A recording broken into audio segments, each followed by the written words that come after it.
di pesta suamiku, mereka mengganti kursiku dengan tong sampah. Cuma prank, jangan baper, ejek wanita itu, sementara ibu mertuaku tertawa lepas. Namun, saat kubacakan hasil DNA, anak, yang mereka banggakan, tawa itu lenyap. Pesta mewah ini seketika berubah menjadi neraka bagi para penipu. Sebelum ceritanya dimulai, silakan tulis di kolom komentar dari daerah mana saja teman-teman berasal, dan sedang beraktivitas apa saat menyimak cerita ini? Nyapu, ngepel, atau rebahan? Yuk, kita simak ceritanya. Matahari pagi yang menembus jendela besar menshan keluarga Rian seharusnya membawa kehangatan. Namun bagi Alina, cahaya itu hanya menandakan dimulainya satu hari lagi dalam kehidupan yang dingin dan penuh tekanan. Rumah megah dengan pilar-pilar tinggi dan lantai marmer impor itu terasa bukan seperti istana, melainkan sebuah sangkar emas yang menyesakan. Alina, sang nyonya rumah di atas kertas, terbangun sebelum asisten rumah tangga manapun di kediaman itu membuka mata. Ia bukan bangun pagi untuk menikmati teh sambil membaca majalah bisnis seperti istri-istri orang kaya lainnya di lingkungan elit itu, melainkan untuk memastikan segala sesuatunya sempurna sebelum ibu mertuanya, Ibu Marta, bangun dan memulai inspeksi rutinnya yang penuh celaan. Alina adalah wanita yang sederhana.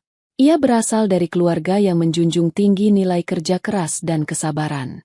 Ketika Rian melamarnya 5 tahun lalu, Alina mengira ia telah menemukan seorang pangeran yang melihat melampaui status sosialnya. Rian saat itu tampak gigih, ambisius, dan sedikit manja, namun Alina mencintainya. Ia percaya bahwa dengan dukungan yang tulus, Rian bisa menjadi pemimpin keluarga yang hebat. Namun, keyakinan itu terkikis hari demi hari setelah mereka menikah dan tinggal di bawah satu atap dengan Ibu Marta. Pagi itu, seperti ratusan pagi sebelumnya, Alina sudah berada di dapur pada pukul 5 pagi. Meskipun ada koki dan beberapa pembantu, Ibu Marta bersikeras bahwa tugas seorang istri yang benar adalah memastikan sarapan suaminya disiapkan dengan tangan sendiri. Ini adalah salah satu dari sekian banyak aturan tak tertulis yang dirancang untuk mengingatkan Alina akan tempatnya. Alina sedang mengaduk bubur ayam kesukaan Rian ketika suara langkah kaki yang tegas mendekat. Aroma parfum mahal yang menyengat mendahului kehadiran pemiliknya. Ibu Marta masuk ke dapur dengan dagu terangkat. Rambutnya sudah tersasak rapi. Wajahnya sudah dipoles riasan tebal meskipun hari masih sangat pagi. Ia menatap punggung Alina dengan tatapan menilai yang tajam, seolah sedang memeriksa pekerjaan seorang pegawai rendahan yang baru melakukan kesalahan fatal. Pastikan ayamnya disuir halus, Alina. Rian tidak suka kalau potongannya terlalu besar. Kamu ini sudah 5 tahun menikah.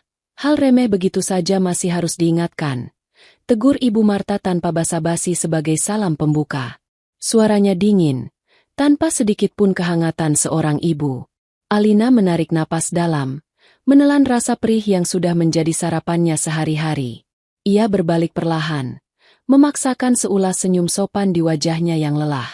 Baik, Bu. Ini sudah saya pastikan halus seperti biasanya. Ibu Marta mendengus, berjalan mendekati kompor dan menjulurkan lehernya untuk melihat ke dalam panci, seolah tak percaya pada ucapan menantunya. Saya hanya memastikan. Kamu kan terbiasa dengan makanan warung. Takutnya standar kamu berbeda dengan standar keluarga kami. Rian itu perutnya sensitif. Tidak bisa sembarangan makan makanan kelas bawah. Kalimat itu adalah hinaan terselubung yang sudah sering didengar Alina.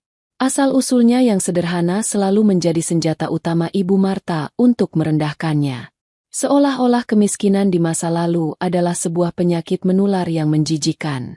Alina memilih diam, fokus pada adukan buburnya. Menjawab hanya akan memperpanjang ceramah pagi ini. Rian turun setengah jam kemudian. Tampak segar dalam setelan jas desainer yang telah disiapkan Alina semalam.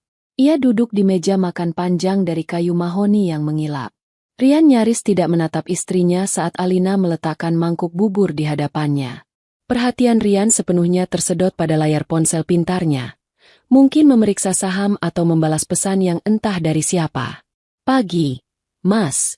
Dimakan dulu sarapannya mumpung hangat. Sapa Alina lembut. Mencoba menjalin komunikasi. Rian hanya bergumam pelan. Tanpa mengalihkan pandangan dari ponselnya. Ia menyendok bubur itu secara mekanis. Ibu Marta, yang duduk di ujung meja, segera mengambil alih perhatian putranya. Rian, sayang, bagaimana proyek di Kalimantan? Ibu dengar dari teman arisan ibu. Suaminya bilang perusahaanmu sedang naik daunnya. Rian akhirnya mendongak, tersenyum bangga pada ibunya. Iya, Bu. Lancar. Proyek ini memang besar sekali keuntungannya. Nanti kalau cair, Rian mau ganti mobil sport yang baru itu. Nah, begitu dong anak ibu. Harus selalu tampil sukses biar orang segan. Puji Ibu Marta antusias. Matanya berbinar setiap kali membicarakan uang dan status. Kemudian, tatapannya beralih sinis kepada Alina yang sedang menuangkan teh. Cari uang itu susah, Alina. Makanya kamu harus bersyukur Rian kerjanya keras. Jangan cuma bisa menghabiskan uang suami untuk hal-hal tidak berguna di rumah. Alina nyaris menumpahkan tehnya. Ia tidak pernah meminta uang sepeser pun untuk keperluan pribadinya di luar kebutuhan rumah tangga. Bahkan, ia sering menggunakan tabungan pribadinya dari pekerjaan lepas menulis online yang ia lakukan diam-diam di malam hari untuk membeli kebutuhan pribadinya, agar tidak perlu meminta pada Rian dan memicu amarah Ibu Marta. Tuduhan itu sungguh tidak berdasar. Tapi Alina tahu membela diri percuma. Suasana sarapan yang sudah tegang menjadi semakin dingin ketika terdengar suara bel pintu. Seorang asisten rumah tangga tergopoh-gopoh membukanya dan kembali dengan wajah sedikit bingung. Maaf, Pak Rian, ada tamu. Ibu Siska sudah datang. Jantung Alina mencelos. Nama itu bagaikan racun di telinganya. Siska adalah seorang wanita karir, begitu Rian menyebutnya, yang belakangan ini terlalu sering muncul dalam kehidupan mereka. Rian memperkenalkannya sebagai rekan bisnis penting, yang membantunya dalam proyek besar. Namun, insting seorang istri tidak bisa dibohongi. Cara Rian menatap Siska, cara mereka tertawa terlalu akrab, dan seringnya mereka pulang larut malam bersama dengan alasan lembur. Semuanya berteriak bahwa ada sesuatu yang lebih dari sekadar hubungan profesional. Rian langsung berdiri. Wajahnya yang tadi datar kini tampak bersemangat. Siska sudah sampai. Cepat sekali. Suruh masuk. B. Seorang wanita melangkah masuk ruang makan dengan penuh percaya diri. Siska adalah definisi wanita modern yang glamor. Tubuhnya tinggi semampai dibalut gaun kerja yang pas badan, menonjolkan lekuk tubuhnya namun tetap terlihat profesional. Rambutnya ditata sempurna, dan riasannya flawless. Ia memancarkan aura dominan yang sangat kontras dengan Alina yang pagi itu hanya mengenakan pakaian rumah sederhana dan tanpa riasan. Selamat pagi, semua. Sapa Siska dengan suara merdu yang dibuat-buat. Senyum manis tersungging di bibirnya. Matanya langsung tertuju pada Rian, mengabaikan Alina sepenuhnya. Maaf mengganggu sarapannya. Rian, berkas yang kemarin ketinggalan di mobilku. Sekalian aku mampir mau ngajak berangkat bareng ke lokasi meeting. Oh, tidak apa-apa, Siska. Ayo duduk dulu, minum teh sebentar. Ajak Rian antusias, menarik kursi di sebelahnya. Kursi yang seharusnya untuk Alina jika ia tidak sibuk melayani. Ibu Marta tampak sumringah melihat kedatangan Siska. Ia bahkan berdiri sedikit untuk menyambutnya. Nak Siska. Ayo duduk. Wah, pagi-pagi sudah cantik dan semangat sekali. Ini baru wanita hebat. Tidak seperti. Ibu Marta melirik sinis ke arah Alina yang masih berdiri memegang teko teh. Membiarkan kalimatnya menggantung penuh arti. Siska duduk dengan anggun, menyilangkan kakinya. Ia menatap Alina sekilas dengan pandangan merendahkan, seolah Alina adalah salah satu pelayan di rumah itu. Terima kasih, Bu Marta. Biasalah, Bu, tuntutan pekerjaan. Kalau mau sukses kan tidak boleh malas-malasan di rumah saja. Alina merasakan dadanya sesak. Sindiran demi sindiran itu menghujamnya tanpa ampun. Ia meletakkan teko teh dengan tangan sedikit gemetar. Kehadiran Siska di pagi hari, di meja makan mereka, terasa seperti sebuah invasi terang-terangan. Mau minum apa, Mbak Siska? Teh atau kopi? Tanya Alina, berusaha tetap menjaga sopan santun sebagai tuan rumah, meskipun hatinya bergejolak. Siska menoleh sedikit. seolah baru menyadari keberadaan Alina. "Oh, kopi hitam saja, tapi jangan terlalu kental. Gulanya sedikit saja, saya sedang jaga badan." Perintah itu terdengar sangat natural, seakan Alina memang pelayannya. Alina kembali ke dapur untuk membuat kopi. Dari kejauhan, ia mendengar percakapan mereka yang akrab. Rian tertawa lepas menanggapi lelucon Siska, jenis tawa yang sudah lama tidak Alina dengar saat bersamanya. Ibu Marta pun tampak sangat menikmati obrolan dengan Siska, memuji wawasan bisnisnya dan penampilannya yang selalu prima. "Kamu itu cocok sekali lo jadi pendamping pebisnis sukses, Siska," ujar Ibu Marta cukup keras hingga terdengar ke dapur. "Pintar, cantik, bisa diandalkan.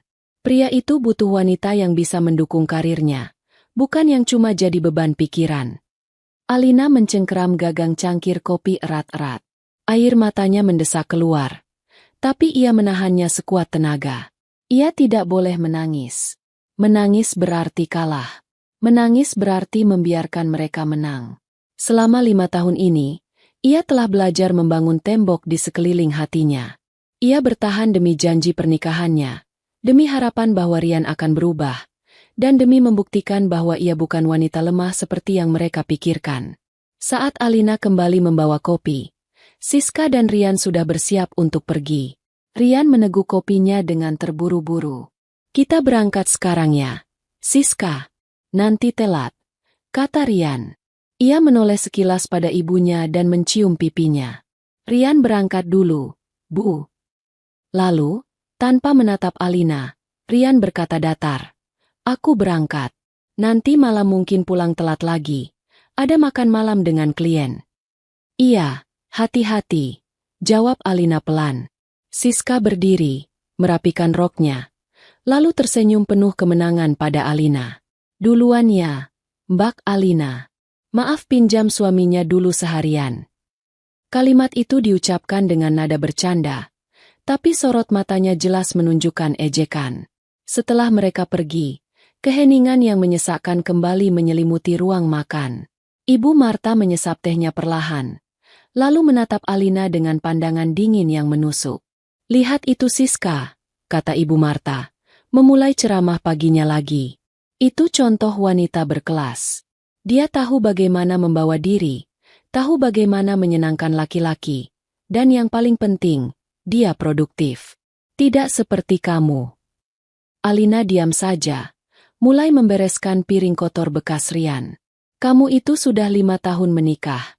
Alina, apa yang sudah kamu berikan untuk keluarga ini? Harta tidak bawa, karir tidak punya, melayani suami pun setengah hati. Dan yang paling parah." Suara Ibu Marta meninggi, jarinya menunjuk ke arah perut Alina. "Kamu mandul. Sampai sekarang kamu tidak bisa memberikan cucu untuk saya, penerus untuk keluarga ini. Apa gunanya Rian menikahi kamu?" Kata-kata itu adalah pukulan terberat bagi Alina. Masalah keturunan adalah luka yang paling dalam di hatinya. Mereka sudah mencoba berbagai cara, tapi hasilnya nihil. Rian selalu menolak untuk diperiksa lebih lanjut, bersikeras bahwa dirinya sehat-sehat saja karena rajin berolahraga, dan menimpakan semua kesalahan pada Alina. Dan Ibu Marta, tentu saja, mempercayai putranya bulat-bulat. "Bu, dokter bilang kita hanya perlu bersabar dan terus berusaha. Belum tentu masalahnya ada di saya sepenuhnya." Alina mencoba membela diri dengan suara bergetar. "Alah, jangan cari alasan," bentak Ibu Marta. "Lihat badanmu itu, kurus kering, tidak ada aura keibuan sama sekali. Pasti rahimmu yang bermasalah. Dasar wanita tidak berguna. Kalau saja Rian dulu mendengarkan saya dan menikahi wanita dari keluarga terpandang, pasti sekarang saya sudah menimang cucu." Ibu Marta berdiri dengan kasar, mendorong kursinya ke belakang. "Sudah, bersihkan semuanya. Jangan sampai ada debu sedikit pun. Nanti siang teman-teman sosialitas saya mau datang arisan di sini. Jangan bikin malu saya dengan penampilanmu yang kumel itu. Masuk kamar kalau mereka datang." Ibu Marta melenggang pergi, meninggalkan Alina sendirian di ruang makan yang luas dan dingin itu. Alina menatap tumpukan piring kotor dengan pandangan kabur karena air mata yang akhirnya tumpah. Ia merasa begitu kecil, begitu tidak berharga di rumah yang seharusnya menjadi istananya. Namun, di balik air mata itu, ada bara api kecil yang mulai menyala di dalam hatinya. Bara api yang dipicu oleh ketidakadilan yang terus-menerus ia terima. Alina tahu, ia tidak bisa terus begini. Kesabarannya memiliki batas, dan hari ini, batas itu terasa semakin dekat. Seminggu setelah pagi yang menyesakkan itu, suasana di rumah semakin sibuk. Bulan depan adalah ulang tahun pernikahan Rian dan Alina yang kelima. Biasanya, perayaan tahunan mereka hanya berupa makan malam sederhana di restoran. Itu pun jika Rian ingat dan tidak membatalkannya di menit terakhir karena alasan pekerjaan. Namun tahun ini berbeda. Sore itu, Rian pulang lebih awal dari biasanya. Ia masuk ke ruang keluarga di mana Alina sedang membaca buku, sebuah pemandangan langka. Wajah Rian tampak serius namun ada sedikit kegugupan yang tersirat. Ia duduk di sofa seberang Alina, melonggarkan dasinya. "Alina, ada yang mau aku bicarakan." Rian memulai pembicaraan tanpa basa-basi. Alina menutup bukunya, menatap suaminya dengan tenang. "Ada apa, Mas? Tumben pulang cepat." "Soal ulang tahun pernikahan kita bulan depan," kata Rian, menghindari tatapan mata Alina. "Ibu punya ide," katanya, "karena ini tahun kelima, kita harus merayakannya dengan besar-besaran. Pesta meriah di ballroom hotel, mengundang semua kolega bisnis, teman-teman ibu, dan kerabat." Alina sedikit terkejut. Pesta besar? Itu sangat tidak seperti mereka. Pesta? Tapi Mas, bukankah itu terlalu berlebihan? Kita kan biasanya. Rian memotongnya dengan cepat. Nada suaranya sedikit defensif. "Ini bukan cuma soal kita, Alina. Ini soal citra keluarga dan bisnis. Ibu bilang, ini kesempatan bagus untuk menunjukkan pada semua orang bahwa kita sukses dan bahagia. Banyak klien potensial yang akan datang. Ini investasi untuk jaringan bisnisku." Alina menghela napas dalam hati. Tentu saja, ini bukan tentang merayakan cinta mereka, karena cinta itu sudah lama memudar di pihak Rian. Ini tentang pamer. Ini tentang memenuhi ego Ibu Marta dan memoles citra Rian di depan rekan bisnisnya. Alina hanya akan menjadi aksesori pelengkap di pesta itu. "Baiklah kalau itu mau Mas dan Ibu," jawab Alina pasrah. Ia tahu percuma mendebat. "Apa yang perlu aku siapkan? Aku bisa mulai mencari vendor catering atau dekorasi." "Tidak perlu," sela Rian lagi. "Ibu sudah mengurus semuanya. Dan Siska juga membantu.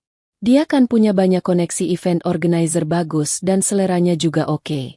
Ibu lebih percaya pada mereka untuk urusan konsep pesta," katanya biar terlihat berkelas internasional.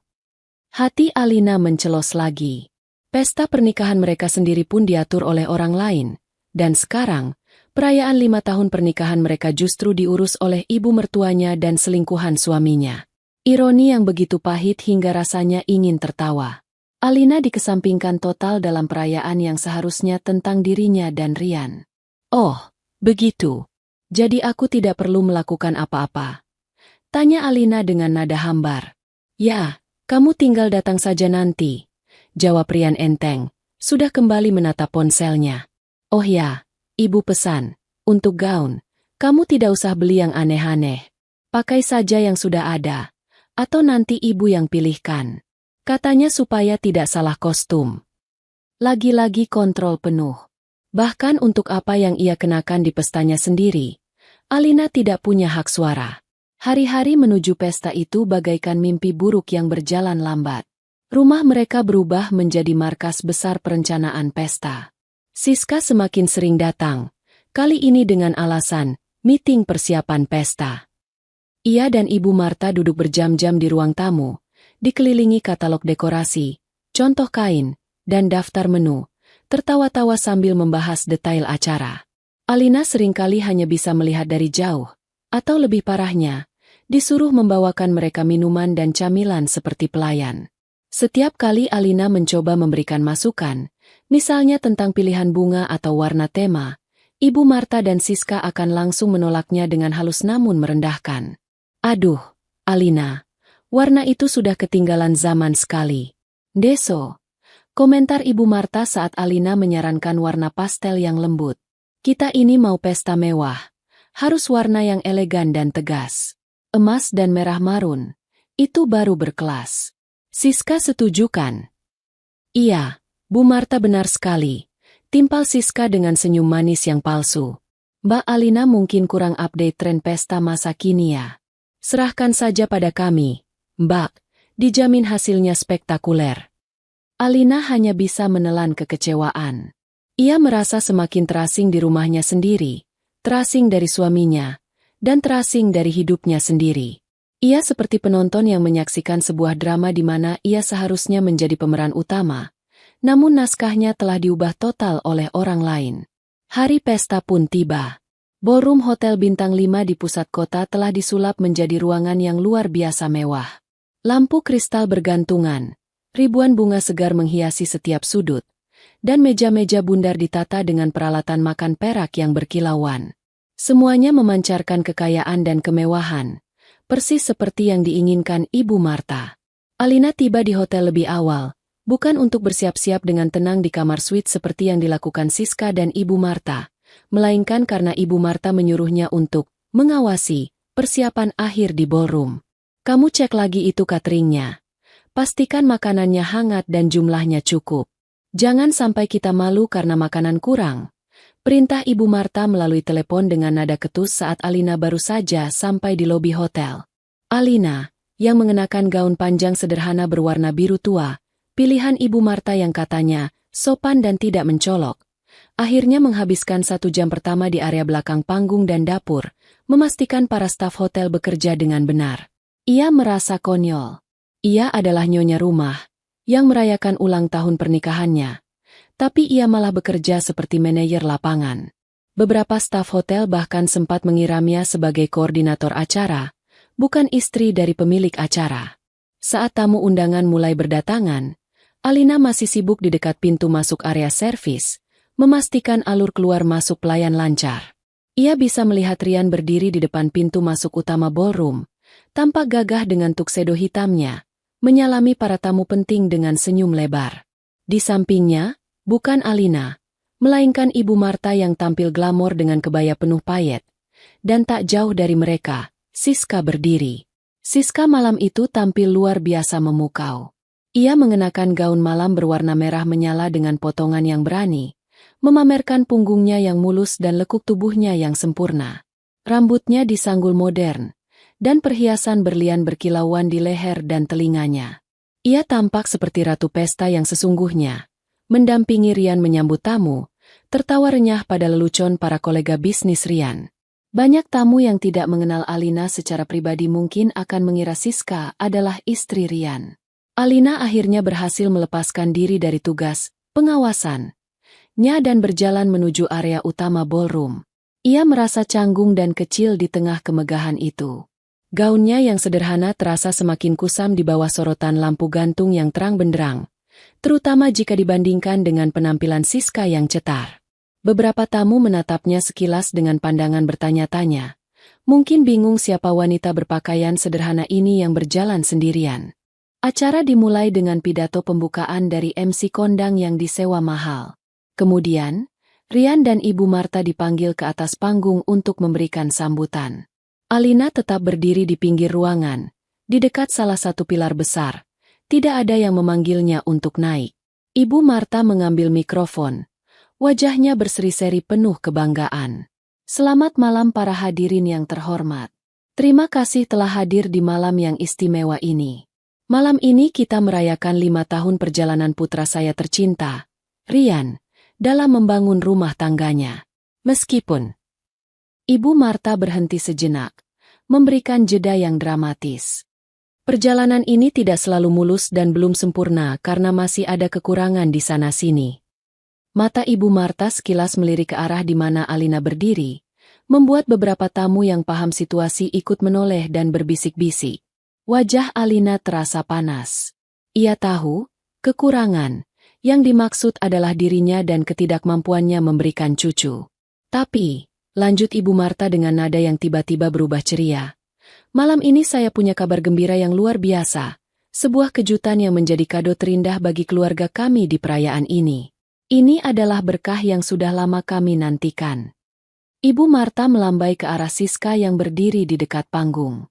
Siska, sayang, naiklah ke sini. Siska berjalan naik ke panggung dengan anggun, diiringi tepuk tangan sopan dari para tamu yang penasaran. Ia berdiri di samping Rian, tersenyum malu-malu yang terlihat sangat palsu di mata Alina. Rian tampak sedikit gugup tapi juga bangga. Ia merangkul pinggang Siska di depan ratusan pasang mata. Para hadirin, seru Ibu Marta dengan suara bergetar karena emosi yang dibuat-buat. Dengan penuh sukacita saya umumkan bahwa doa kami akhirnya terjawab. Sebentar lagi, keluarga kami akan menyambut anggota baru. Siska saat ini sedang mengandung pewaris keluarga kami, anak dari putra saya, Rian. Gemuruh tepuk tangan dan seruan kaget memenuhi ruangan. Para tamu undangan, yang sebagian besar adalah kolega bisnis yang tahu betapa pentingnya penerus dalam keluarga kaya, memberikan selamat dengan antusias. Mereka tidak peduli, atau pura-pura tidak tahu, bahwa Siska bukanlah istri sah Rian. Bagi mereka, yang penting adalah Rian telah membuktikan kejantanannya dan kelangsungan dinasti bisnisnya terjamin. Dunia Alina serasa berhenti berputar. Ia berdiri mematung di dekat pilar. Napasnya tercekat. Pengumuman itu bagaikan petir di siang bolong. Meskipun ia sudah mencurigai hubungan mereka, mendengar kehamilan Siska diumumkan secara terbuka di pesta ulang tahun pernikahannya sendiri, adalah tingkat kekejaman yang tak terbayangkan. Ia melihat Rian di panggung, tersenyum lebar sambil mengelus perut Siska yang masih rata. Pemandangan itu meremukan hatinya menjadi kepingan-kepingan kecil. Siska mengambil mikrofon. Air mata buaya menggenang di pelupuk matanya. Terima kasih semuanya. Ini adalah anugerah yang luar biasa. Saya dan Rian sangat bahagia. Kami mohon doanya agar kehamilan ini lancar sampai persalinan nanti. Ini adalah bukti cinta kami. Bukti cinta kami. Kata-kata itu terngiang di telinga Alina, mengejek 5 tahun pengabdiannya yang sia-sia. Ia merasa mual. Ruangan ballroom yang megah itu tiba-tiba terasa sempit dan menyesakan, seolah dinding-dindingnya bergerak menghimpitnya. Ia ingin lari, ingin berteriak, tapi kakinya terasa berat seperti ditanam ke lantai. Di atas panggung, Ibu Marta memeluk Siska dan Rian bergantian, menciptakan gambaran keluarga bahagia yang sempurna di bawah sorotan lampu. Sementara itu, di sudut yang gelap, istri sah yang terlupakan berdiri sendirian, menanggung beban penghinaan yang teramat sangat. Namun, di tengah rasa sakit yang melumpuhkan itu, sebuah kesadaran baru mulai muncul dalam diri Alina. Ini bukan lagi sekadar perlakuan buruk. Ini adalah deklarasi perang. Dan malam ini, Alina berjanji pada dirinya sendiri, ia tidak akan lagi menjadi korban yang diam. Gema tepuk tangan yang membahana pasca pengumuman kehamilan Siska perlahan mereda, digantikan oleh alunan musik orkestra yang lembut namun megah. MC kembali mengambil alih panggung, dengan nada ceria mempersilakan para tamu untuk menikmati hidangan makan malam prasmanan yang telah disiapkan oleh koki-koki terbaik hotel. Aroma steak wagyu panggang dan saus truffle mulai memenuhi udara, menggoda selera para tamu yang hadir.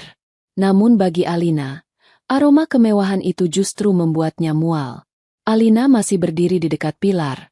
Tubuhnya terasa kaku seolah darahnya berhenti mengalir. Ia baru saja menyaksikan suaminya, pria yang ia nikahi dan ia layani dengan setia selama 5 tahun, mengumumkan kehamilan wanita lain di pesta ulang tahun pernikahan mereka sendiri. Penghinaan itu begitu telanjang, begitu brutal. Namun, didikan keluarganya yang selalu menanamkan kesabaran dan etika membuatnya tidak serta-merta mengamuk. Ia tidak ingin merusak acara dan menjadi tontonan yang memalukan, meskipun sebenarnya Rian dan keluarganya lah yang telah mempermalukan diri mereka sendiri. Aku harus kuat. Aku tidak boleh menangis di sini, batin Alina, meremas tangannya sendiri hingga kuku-kukunya memutih. Ia melihat Rian, Siska, dan Ibu Marta turun dari panggung. Mereka berjalan bak selebriti yang dikerumuni penggemar. Banyak tamu yang menyalami Rian, menepuk bahunya, dan mengucapkan selamat atas calon pewaris yang baru saja diumumkan. Siska berjalan dengan dagu terangkat tinggi. Satu tangannya sengaja diletakkan di perutnya yang masih rata, seolah melindungi harta karun paling berharga di dunia. Rombongan kecil itu bergerak menuju meja utama, sebuah meja bundar besar yang terletak paling depan, tepat di tengah-tengah ballroom, menghadap panggung. Meja itu dihiasi dengan taplak meja sutra emas, rangkaian bunga lili putih yang menjulang tinggi, dan set peralatan makan kristal yang berkilau di bawah sorotan lampu khusus. Itu adalah meja kehormatan, tempat di mana seharusnya keluarga inti duduk. Alina menarik napas panjang, mencoba menenangkan detak jantungnya yang berpacu tak beraturan. Sebagai istri sah, tempatnya adalah di meja itu, di samping suaminya. Jika ia lari sekarang, ia hanya akan membenarkan anggapan mereka bahwa ia lemah dan tersingkir. Ia harus duduk di sana, menegakkan kepalanya, dan menunjukkan pada semua orang bahwa ia masih Nyonya Rian, terlepas dari drama murahan yang baru saja terjadi. Dengan langkah gemetar namun dipaksakan tegap, Alina mulai berjalan membelah kerumunan tamu menuju meja utama. Beberapa pasang mata menatapnya dengan pandangan campur aduk. Ada yang kasihan, ada yang mengejek, namun kebanyakan hanya penasaran akan apa yang akan dilakukan istri sah yang malang itu. Jarak dari pilar ke meja utama terasa bermil-mil jauhnya. Setiap langkah terasa berat. Saat ia semakin dekat, ia bisa melihat Ibu Marta sudah duduk dengan nyaman, sibuk mengobrol dengan salah satu istri pejabat yang duduk di meja sebelah. Siska duduk di kursi yang biasanya diperuntukkan bagi tamu kehormatan, tersenyum lebar sambil menerima segelas jus dari pelayan. Rian sedang berdiri di dekat kursinya, tertawa lepas menanggapi lelucon seseorang. Alina akhirnya sampai di tepi meja bundar itu. Kehadirannya membuat tawa Rian terhenti sejenak. Suaminya itu menatapnya dengan ekspresi yang sulit diartikan, campuran antara kaget, jengkel, dan sedikit rasa bersalah yang segera ia tepis. "Mas," sapa Alina pelan. Suaranya terdengar serak. "Aku mau duduk." Rian tidak menjawab. Ia hanya melirik sekilas ke arah ibunya, lalu membuang muka, pura-pura sibuk merapikan serbet di pangkuannya. Ibu Marta yang menyahut, tanpa menoleh pada Alina. "Oh, kamu masih di sini? Saya pikir kamu sudah pulang karena malu tidak bisa kasih keturunan," ujarnya dengan nada santai namun menusuk, sambil terus memotong daging di piringnya. Alina mengabaikan sindiran itu. Ia mengedarkan pandangan ke sekeliling meja, mencari kursi kosong di sebelah Rian, tempat di mana seharusnya ia duduk sebagai istri. Namun, keningnya berkerut. Di meja bundar yang seharusnya memiliki 8 kursi itu, semua kursi tampak terisi atau diatur sedemikian rupa. Di sebelah kanan Rian, duduk Siska yang menatapnya dengan senyum miring yang licik. Di sebelah kiri Rian, kosong. Tidak ada kursi. "Mana kursiku, Mas?" tanya Alina bingung. "Kenapa di sebelahmu tidak ada kursi?" Siska tertawa kecil. Suara tawanya terdengar seperti denting gelas pecah di telinga Alina. "Aduh, Mbak Alina, masak tidak lihat sih? Itu tempat duduk spesial buat Mbak sudah disiapkan." Siska menunjuk ke sebuah celah di antara Rian dan dirinya sendiri. Di sana, di lantai marmer yang dingin, bukan sebuah kursi empuk berbalut kain bludru yang berdiri, melainkan sebuah benda yang sangat tidak lazim. Sebuah tong sampah. Itu bukan tong sampah bersih yang baru dibeli. Itu adalah tong sampah bekas, terbuat dari plastik biru yang sudah pudar warnanya, dengan beberapa goresan hitam di sisinya. Tutupnya sudah hilang. Namun, yang membuatnya tampak lebih grotesk adalah hiasan pita merah muda besar yang ditempelkan asal-asalan di badannya, seolah-olah itu adalah sebuah kado. Dan di bagian depan tong sampah itu, tertempel selembar kertas karton putih dengan tulisan tangan spidol hitam yang besar dan kasar. "Tempat duduk istri mandul." Dunia Alina seketika hening. Suara musik, denting piring, dan percakapan orang-orang di sekitarnya seolah tersedot ke dalam kehampaan. Matanya terpaku pada benda hina itu. Otaknya berjuang keras untuk memproses apa yang sedang dilihatnya. Apakah ini mimpi buruk? Apakah ini halusinasi? Ini nyata. Bau samar sampah busuk yang menguar dari tong itu menyadarkannya bahwa ini adalah kenyataan. Mereka benar-benar mengganti kursi VIP-nya dengan tong sampah bekas di tengah pesta mewah yang dihadiri ratusan orang penting. Alina mendongak, menatap Rian dengan mata berkaca-kaca, memohon penjelasan. Mas, apa maksudnya ini? Rian tidak berani menatap mata istrinya. Ia hanya menggaruk tengkuknya yang tidak gatal. Terlihat tidak nyaman namun tidak melakukan apapun untuk menyingkirkan benda itu. Itu, ide ibu dan Siska. Gumam Rian pelan. Suaranya hampir tak terdengar. Ide. Alina mengulangi kata itu dengan rasa tidak percaya. Kamu membiarkan istrimu diperlakukan seperti ini di depan semua orang? Di pesta pernikahan kita. Ibu Marta meletakkan pisau dan garpunya dengan keras, hingga menimbulkan bunyi denting yang nyaring. Ia menatap Alina dengan sorot mata tajam penuh kebencian. Kenapa? Kamu tidak suka? Tanya Ibu Marta lantang, sengaja membesarkan suaranya agar meja-meja di sekitarnya bisa mendengar. Itu tempat yang paling pantas buat kamu, Alina. Wanita yang tidak punya guna, yang cuma jadi sampah di keluarga ini karena tidak bisa meneruskan keturunan. Rahimu itu kosong, sama seperti tong sampah itu. Beberapa tamu di meja sebelah mulai menoleh. Bisik-bisik mulai terdengar. Suasana di sekitar meja utama menjadi tegang. Para pelayan yang sedang menuangkan air minum pun terdiam, tidak berani bergerak, terpaku melihat adegan drama keluarga kaya yang sedang berlangsung di depan mata mereka. Alina merasakan lututnya lemas. Penghinaan ini jauh melampaui batas kemanusiaan. Mereka tidak hanya mengkhianatinya, mereka ingin menghancurkan harga dirinya sampai ke titik nol. Mereka ingin menelanjanginya, membuatnya merasa sebagai makhluk paling nista di muka bumi. Kalian jahat. Desis Alina. Air mata mulai menetes satu persatu membasahi pipinya. Aku ini manusia, Bu. Aku istrimu. Mas. Bagaimana kalian bisa sekejam ini? Siska mencondongkan tubuhnya ke depan, menatap Alina dengan wajah pura-pura prihatin yang sangat menjijikan. Jangan baper dong, Mbak. Kita kan cuma mau realistis. Di keluarga ini, yang dihargai itu yang berkontribusi. Saya bawa calon cucu, jadi saya duduk di kursi ratu. Mbak bawa apa? Cuma bawa badan dan nasib sial. Jadi ya tempatnya disesuaikan. Alina berdiri kaku di sana, dikepung oleh tatapan-tatapan yang menghakimi. Ia merasa seperti hewan sirkus yang sedang dipermainkan. Ia melihat ke sekeliling ballroom. Ratusan orang berpakaian indah, memegang gelas sampanye, menikmati pesta, sementara ia, sang tuan rumah, berdiri di hadapan sebuah tong sampah yang ditujukan untuknya. Ironi itu begitu tajam hingga rasanya mengiris ulu hatinya. Di pesta ulang tahun pernikahannya yang kelima, hadiah yang ia terima dari suaminya bukanlah kalung berlian atau perjalanan romantis, melainkan sebuah tong sampah dengan label mandul. Rasa dingin merayap dari ujung kakinya naik ke kepala.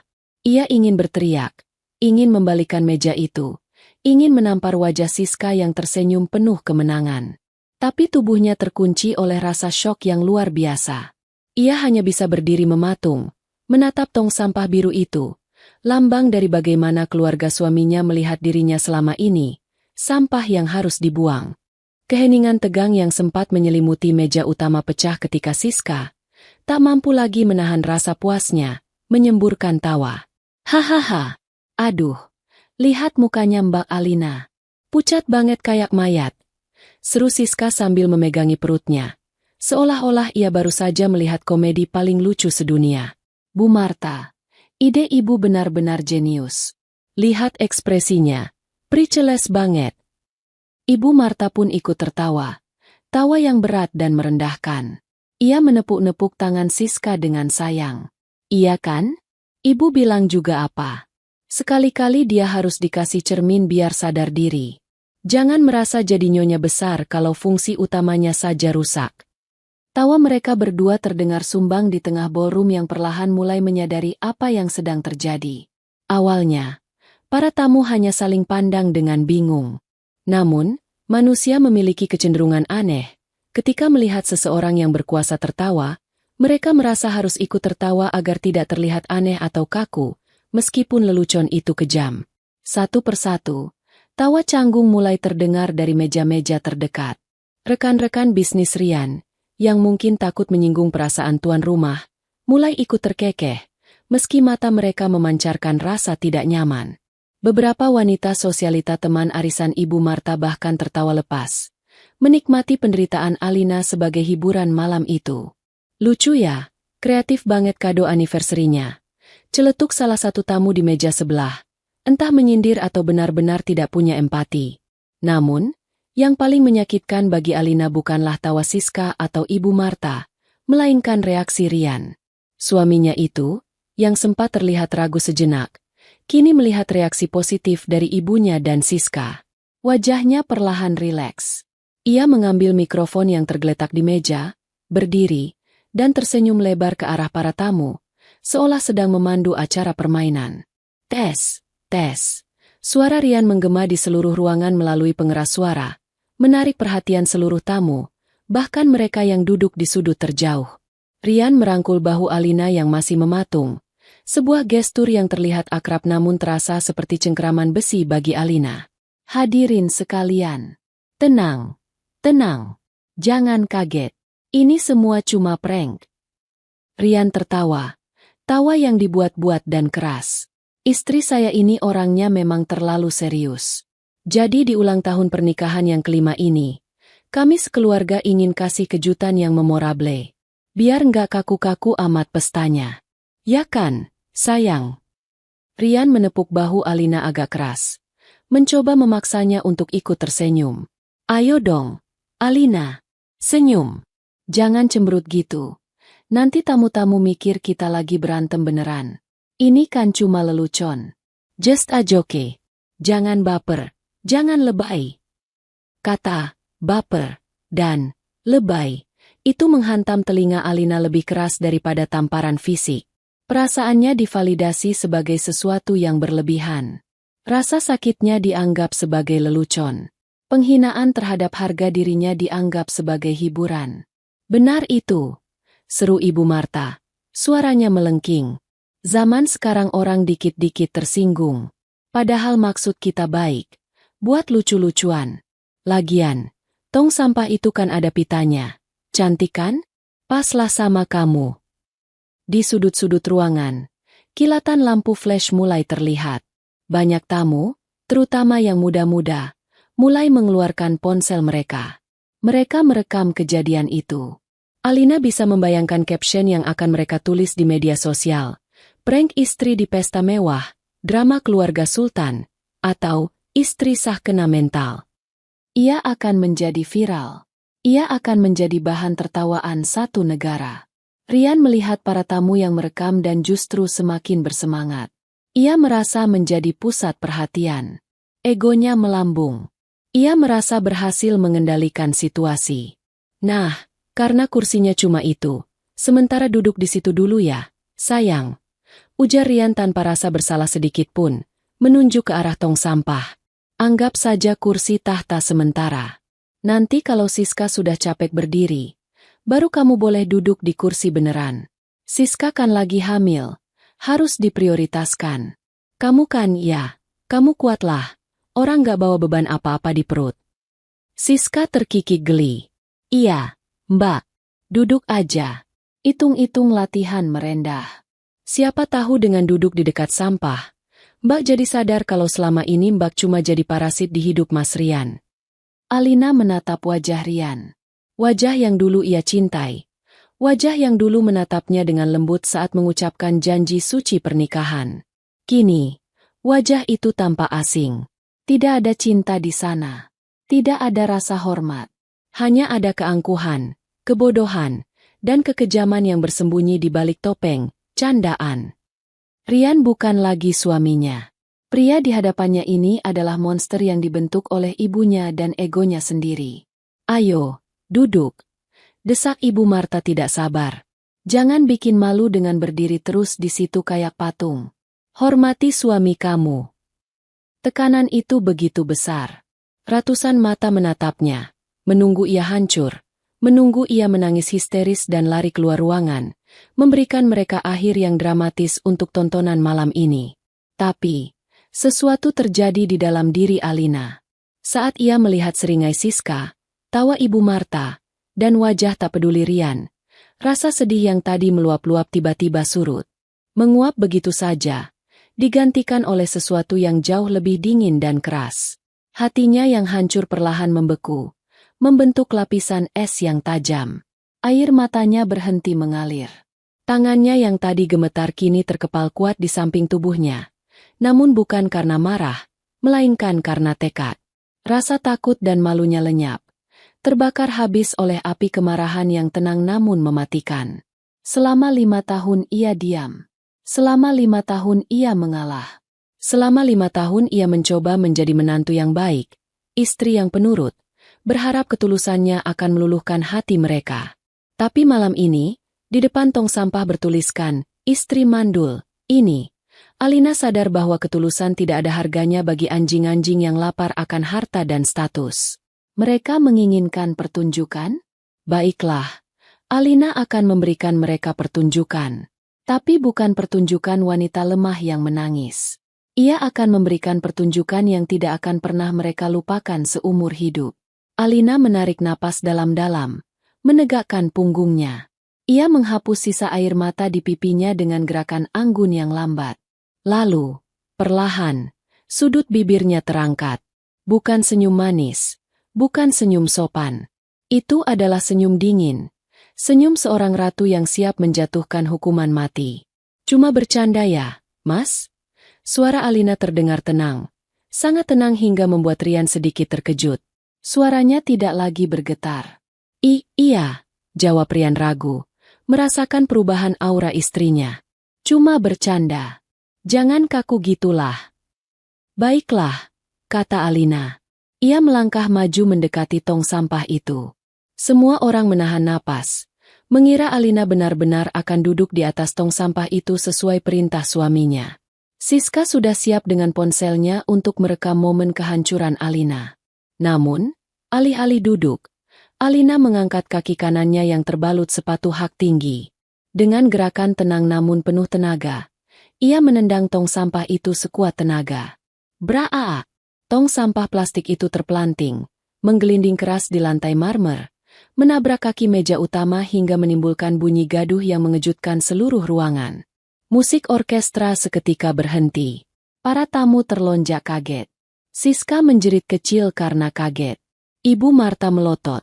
Mulutnya ternganga. Rian mundur selangkah. Matanya membelalak tak percaya. Alina tidak berhenti. Ia menatap Rian tepat di manik matanya. Tatapan yang tajam bak pisau bedah. Karena kalian suka kejutan humoris, ujar Alina dengan suara lantang yang membelah keheningan ballroom. Tanpa mikrofon pun suaranya terdengar berwibawa. Aku rasa aku juga harus ikut berpartisipasi. Aku punya lelucon balasan yang jauh lebih lucu untuk menutup pesta ini. Lelucon yang akan membuat kalian tertawa. Atau mungkin menangis darah. Tanpa menunggu izin siapapun, Alina berjalan melewati Rian, Siska, dan Ibu Marta. Ia melangkah pasti menuju panggung utama, tempat mikrofon dan layar proyektor besar berada. Gaun biru sederhananya berkibar seiring langkahnya yang tegas. Ia bukan lagi Alina si upik abu. Malam ini, ia adalah hakim, juri, dan eksekutor bagi para pengkhianat itu. Di tangannya, ia mencengkeram erat sebuah flash disk kecil dan amplop coklat yang selama ini ia sembunyikan di dalam tas tangannya. Bukti kehancuran mereka sudah ada di genggamannya. Saat Alina menaiki tangga panggung, Rian baru tersadar dari rasa kagetnya. Perasaan tidak enak mulai merayapi tengkuknya. Alina, apa yang mau kamu lakukan? Turun, teriak Rian panik. Alina tidak menoleh. Ia sampai di podium, mengambil alih mikrofon dari tangan MC yang bengong, dan menatap ratusan tamu yang kini memandangnya dengan rasa ingin tahu yang mencekam. Alina tersenyum. Kali ini senyumnya benar-benar mengerikan bagi siapapun yang memiliki dosa. Selamat malam kembali, semuanya. Sapa Alina halus lewat pengeras suara. Maaf mengganggu makan malamnya. Tadi suami saya bilang jangan baper. Jangan lebay. Ini cuma prank. Nah, sekarang izinkan saya mempersembahkan prank puncak malam ini. Silakan arahkan pandangan ke layar besar di belakang saya. Suasana ballroom berubah menjadi sangat sunyi. Sunyi yang mencekam sebelum badai besar menghantam. Suasana di dalam ballroom hotel yang megah itu kini berubah drastis. Jika beberapa menit yang lalu ruangan itu dipenuhi oleh tawa canggung dan bisik-bisik meremehkan, kini udara terasa begitu berat dan menekan, seolah oksigen perlahan ditarik keluar. Ratusan pasang mata terpaku ke satu titik. Panggung utama yang diterangi lampu sorot putih menyilaukan. Tempat Alina berdiri tegak di belakang podium kayu jati yang kokoh. Di bawah sana, di meja utama yang kini berantakan karena insiden tong sampah yang ditendang, Rian, Siska, dan Ibu Marta tampak seperti patung lilin yang mulai meleleh karena panasnya situasi. Wajah mereka pucat pasi. Rian, yang tadinya begitu percaya diri dengan mikrofon di tangan, kini tampak kehilangan kata-kata. Ia setengah berdiri. Satu kakinya sudah melangkah keluar dari meja seolah hendak berlari menuju panggung untuk menghentikan istrinya, namun langkahnya tertahan. Ada sesuatu dalam sorot mata Alina malam ini yang belum pernah ia lihat sebelumnya. Sebuah ancaman dingin yang mematikan. Alina. Suara Rian tercekat, hanya berupa desisan panik yang tidak terdengar oleh siapapun kecuali dirinya sendiri dan Siska yang duduk di sebelahnya dengan tangan gemetar mencengkeram taplak meja. Di atas panggung, Alina meletakkan amplop coklat tebal itu di samping laptop yang tersambung ke proyektor. Ia menyapu pandangannya ke seluruh ruangan, menatap satu persatu wajah para tamu undangan.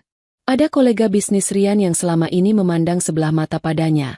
Ada teman-teman sosialita Ibu Marta yang sering menjadikannya bahan gosip, dan ada pula kerabat jauh yang hanya dia melihat ketidakadilan yang menimpanya. Malam ini, mereka semua adalah saksi. Alina tersenyum lagi. Senyuman itu bukan senyuman manis seorang istri yang penurut. Itu adalah senyuman seorang pemain catur yang baru saja memindahkan ratunya untuk mematikan langkah raja lawan. "Kenapa diam?" tanya Alina melalui mikrofon. Suaranya jernih dan tenang, menggema ke setiap sudut ruangan melalui speaker kualitas terbaik. "Tadi saya dengar tawa kalian begitu keras. Suami saya bilang ini semua cuma prank, cuma lelucon supaya pesta ini seru. Nah, saya setuju. Pesta tanpa hiburan memang membosankan, bukan?" Alina menatap lurus ke arah Ibu Marta. Mertuanya itu tampak gelisah di kursinya. Kipas tangannya bergerak cepat namun tak beraturan, mencoba mengusir rasa panas yang mendadak menyerang wajahnya. "Ibu Marta, mertuaku yang terhormat," sapa Alina lembut namun penuh intonasi tajam. "Ibu selalu bilang kalau saya ini menantu yang membosankan, kaku, dan tidak punya selera humor. Malam ini, saya ingin membuktikan kalau ibu salah. Saya sudah menyiapkan materi komedi khusus untuk ibu, Mas Rian, dan tentu saja tamu agung kita, Mbak Siska." Siska tersentak saat namanya disebut. Ia mencoba mempertahankan wajah angkuhnya, namun kegugupan mulai merayapi dirinya. Ia menoleh cepat pada Rian. "Mas, suruh dia turun. Dia pasti mau bikin malu kita. Cepat lakukan sesuatu," bisik Siska histeris. Rian akhirnya tersadar dari kelumpuhannya. Ia melambaikan tangan pada security yang berdiri di dekat pintu samping. "Keamanan. Tolong amankan istri saya. Dia sedang tidak stabil emosinya. Bawa dia turun sekarang," teriak Rian. Suaranya sedikit pecah karena panik. Dua orang petugas keamanan bertubuh kekar mulai bergerak mendekati panggung. Para tamu mulai berbisik-bisik tegang.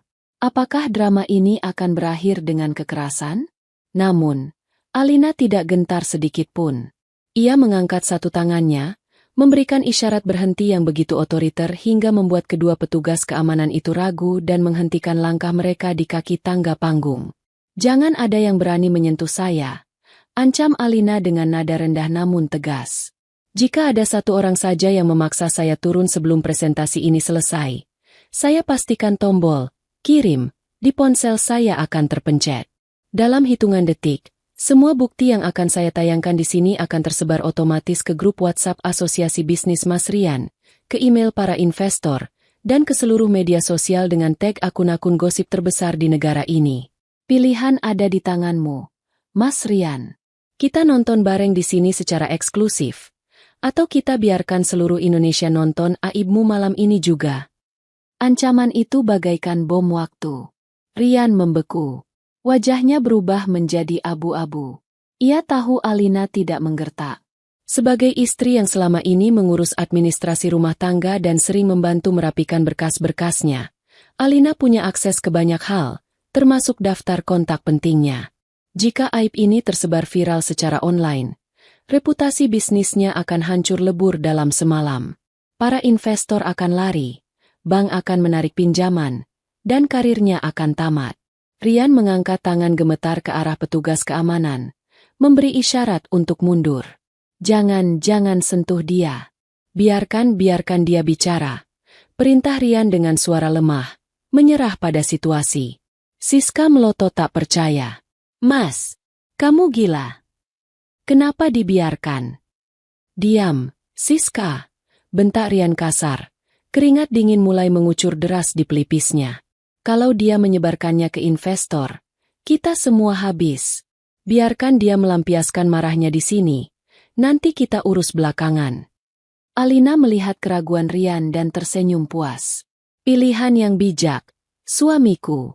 Silakan duduk manis. Nikmati pertunjukannya. Anggap saja ini sinema experience VIP, sesuai dengan kelas kalian. Alina beralih ke laptop di hadapannya. Jemarinya menari lincah di atas keyboard. Layar proyektor raksasa di belakangnya berkedip sejenak, beralih dari logo inisial RSA, yang elegan menjadi tampilan desktop laptop yang bersih. Babak pertama dari lelucon malam ini berjudul, Kesetiaan yang Mahal, ujar Alina. Para tamu menahan napas. Mereka tidak berani beranjak. Bahkan para pelayan pun berhenti menuangkan minuman. Rasa ingin tahu mengalahkan rasa sopan santun. Semua orang ingin tahu rahasia apa yang disimpan oleh keluarga kaya yang tampak sempurna ini. Alina menekan tombol enter. Slide pertama muncul. Itu bukan foto, melainkan tangkapan layar percakapan WhatsApp. Huruf-hurufnya diperbesar sehingga bisa dibaca dengan jelas bahkan oleh tamu di barisan paling belakang. Kalian pasti penasaran, sedalam apa hubungan rekan bisnis antara suamiku dan Mbak Siska ini, kata Alina. Suaranya terdengar seperti narator film dokumenter kriminal. Katanya sih profesional. Katanya cuma urusan proyek. Tapi, mari kita lihat definisi profesional menurut mereka. Di layar, terpampang chat mesra antara kontak bernama My King Rian dan Siska Love. Siska Love, sayang, kapan transfer lagi? Jatah bulan ini udah habis nih buat shopping sama perawatan. Masa calon nyonya bos kucel? My King Rian, sabar ya, babe. Nunggu proyek Kalimantan cair dikit. Si, pembantu, di rumah lagi rewel minta uang belanja dapur. Tapi aku kasih dikit aja biar dia mikir. Siska Love, hahaha, kasih aja recehan, yang, biar dia tahu diri. Lagian ngapain sih masih dipertahanin? Udah mandul, miskin, ngebosenin lagi. Mending sama aku, paket lengkap. My King Rian, iya, sabar ya. Nunggu momen yang pas buat nendang dia. Aku juga udah muak lihat mukanya tiap pagi. Gelombang gasps, tarikan napas kaget, terdengar serempak di seluruh ruangan. Kata-kata kasar dalam chat itu begitu vulgar dan kejam. Para tamu wanita menutup mulut mereka dengan tangan, terkejut melihat betapa rendahnya Rian membicarakan istrinya sendiri di belakang punggung. Alina menatap Rian yang kini menundukkan kepalanya dalam-dalam. Tidak berani melihat ke layar maupun ke arah tamu. Bagaimana, Mas? Lucu kan chatnya? Tanya Alina sinis. Kamu memanggil istrimu sendiri, pembantu, dan miskin, di depan selingkuhanmu. Padahal, siapa yang menemanimu saat kamu masih merintis usaha dari nol? Siapa yang rela jual perhiasan peninggalan orang tuanya buat modal awal usahamu 5 tahun lalu? Aku, Mas. Bukan wanita, paket lengkap, di sebelahmu itu. Ibu Marta tampak gelisah luar biasa. Ia mencoba berdiri. Alina, cukup. Ini urusan rumah tangga. Jangan dibawa ke ranah publik. Kamu mempermalukan keluarga. Mempermalukan keluarga? Potong Alina cepat. Matanya menyala menatap ibu mertuanya. Bukannya ibu yang tadi bilang kalau saya harus dikasih cermin biar sadar diri? Ini cerminnya, Bu. Cermin besar beresolusi 4K biar ibu bisa lihat borok anak dan menantu kesayangan ibu. Dan ngomong-ngomong soal ibu, lanjut Alina, jarinya menekan tombol next pada pointer. Siska ini manis sekali ya kalau di depan ibu. Suka memuji, suka membawakan kue. Tapi, apa ibu tahu apa yang dia bicarakan tentang ibu di belakang? Slide berganti. Tangkapan layar baru muncul. Kali ini chat Siska dengan seorang temannya yang tidak dikenal. Teman, SIS, lo betah amat si jilat mertua lo itu? Si Marta kan rewelnya minta ampun kata orang-orang. Siska, hahaha, ya terpaksalah, Beb. Si nenek lampir itu kan kunci brankasnya si Rian. Gue harus pasang muka manis. Pura-pura dengerin ceramah dia soal etika lah, kelas lah. Padahal dalam hati gue mau muntah. Norak banget seleranya. Sok ningrat padahal cuma OKB, orang kaya baru. Nanti kalau gue udah jadi istri Sahrian, gue bakal kirim dia ke panti jompo paling murah biar nggak ngerigokin gue. Hening. Keheningan yang mutlak menyelimuti ruangan. Semua mata kini beralih menatap Ibu Marta. Wajah wanita parubaya itu berubah warna dari merah padam karena marah menjadi putih pucat karena syok. Ia membaca tulisan, Nenek Lampir, dan panti jompo paling murah. Di layar raksasa itu berulang kali. Wanita yang selama ini ia puja-puja, yang ia banggakan sebagai calon menantu idaman, yang ia anggap lebih berkelas daripada Alina, ternyata memanggilnya dengan sebutan yang sangat menghina. Apa? Bibir Ibu Marta bergetar. Ia menoleh perlahan ke arah Siska di sebelahnya. Tatapannya penuh dengan rasa pengkhianatan yang mendalam. Siska, ini benar.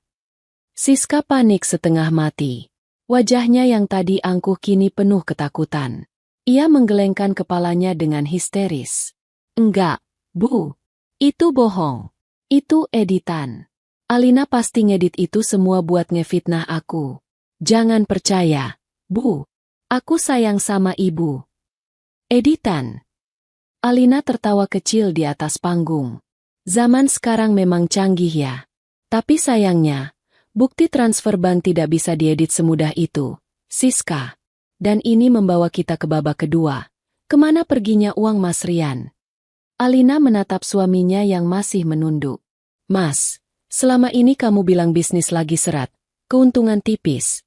Makanya kamu potong uang belanja bulanan sampai aku harus ngirit setengah mati. Kamu bilang uangnya diputar buat investasi proyek baru di Kalimantan bareng Siska. Siska bilang dia punya koneksi investor tambang, kan? Rian mengangkat wajahnya sedikit. Matanya menyiratkan kebingungan. Memang itu yang terjadi. Ia telah menggelontorkan miliaran rupiah ke rekening Siska untuk mengamankan slot investasi. Mari kita lihat kemana uang investasi itu bermuara, kata Alina sambil menekan tombol next lagi. Kejutan yang sebenarnya baru saja akan dimulai.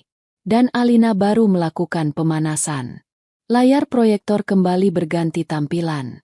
Kali ini bukan lagi tampilan aplikasi obrolan hijau yang familiar, melainkan serangkaian tabel dan grafik yang diambil dari mutasi rekening koran digital. Data-data itu terpampang jelas, lengkap dengan tanggal, nominal, dan, yang paling fatal, tujuan transfer. Alina melangkah sedikit ke samping, membiarkan para tamu dan, terutama, suaminya melihat dengan jelas angka-angka yang berbaris rapi di sana. Ini adalah rekapitulasi mutasi rekening Mas Rian selama 6 bulan terakhir. Jelas Alina dengan nada profesional, seolah sedang mempresentasikan laporan keuangan tahunan perusahaan. Total dana yang keluar ke rekening atas nama Siska Anggraeni mencapai 5,6 miliar rupiah. Angka yang fantastis, bukan? Setara dengan harga beberapa rumah mewah di pinggiran kota. Rian menatap layar itu dengan mata membelalak. Ia tahu jumlahnya besar, tapi melihat rekapitulasi totalnya membuatnya pusing. Itu hampir seluruh cadangan kas perusahaannya. Itu uang untuk land clearing dan perizinan tambang. Gumam Rian, mencoba meyakinkan dirinya sendiri. Siska bilang biayanya memang mahal karena harus lewat jalur khusus. Ah, jalur khusus, potong Alina. Seakan bisa membaca pikiran suaminya. Benar, Mas. Jalur yang sangat khusus. Mari kita lihat kemana Siska mentransfer uang itu setelah menerimanya dari Mas Rian. Slide berikutnya muncul. Ini adalah data yang didapatkan Alina dengan susah payah melalui bantuan seorang teman lamanya yang bekerja sebagai auditor forensik digital. Jasa yang dibayarnya menggunakan tabungan rahasianya sendiri. Di layar, terlihat aliran dana dari rekening Siska. Tidak ada satupun transaksi ke perusahaan tambang, kontraktor alat berat, atau instansi pemerintah daerah. Yang ada hanyalah deretan transaksi berulang ke beberapa akun asing dengan nama-nama aneh seperti Lucky Spin 88, Zeus Gacor, VIP Slots Asia, dan beberapa pembayaran kartu kredit yang membengkak untuk butik-butik branded di luar negeri. Judi online, kata Alina datar. Dua kata yang menghantam Rian bagaikan palu godam. Siska, rekan bisnis, kebanggaan Mas Rian dan menantu idaman Ibu Marta, ternyata bukanlah seorang konsultan investasi. Dia adalah seorang pecandu judi slot online kelas kakap yang terlilit utang di mana-mana. Ungkap Alina tanpa ampun. Uang 5,6 miliar itu? Habis. Mas. Ludes. Tidak ada proyek tambang di Kalimantan. Tidak ada alat berat. Yang ada hanya Siska yang memutar uang itu di meja judi maya. Kalah, pinjam lagi, kalah lagi, dan menggunakan uang Mas Rian untuk menutup lubang utang sebelumnya sambil tetap bergaya sosialita. Suara hiruk-pikuk mulai terdengar di antara para tamu. Beberapa rekan bisnis Rian tampak panik, segera mengeluarkan ponsel mereka. Mereka yang juga pernah diajak Rian untuk ikut berinvestasi, lewat Siska kini menyadari bahwa uang mereka mungkin juga telah raib. Rian, apa benar ini? Teriak salah satu kolega bisnis Rian dari meja tengah, berdiri dengan wajah merah padam. Saya setor 200 juta minggu lalu ke kamu buat proyek ini. Jangan bilang uang saya juga dipakai buat judi perempuan itu. Rian gelagapan. Ia menoleh ke arah Siska dengan tatapan horor. Siska, jelaskan ini. Kamu bilang uangnya sudah masuk ke dinas pertambangan. Kamu tunjukkan bukti kwitansinya padaku. Siska gemetar hebat. Ia tidak bisa lagi menyembunyikan kepanikannya. Kwitansi yang ia tunjukkan pada Rian selama ini hanyalah hasil editan Photoshop murahan yang ia buat di warnet. Mas, dengerin aku dulu itu datanya salah. Alina pasti meretas ban. Itu ilegal. Pekik Siska, mencoba mencari kambing hitam. Data bank tidak bisa berbohong.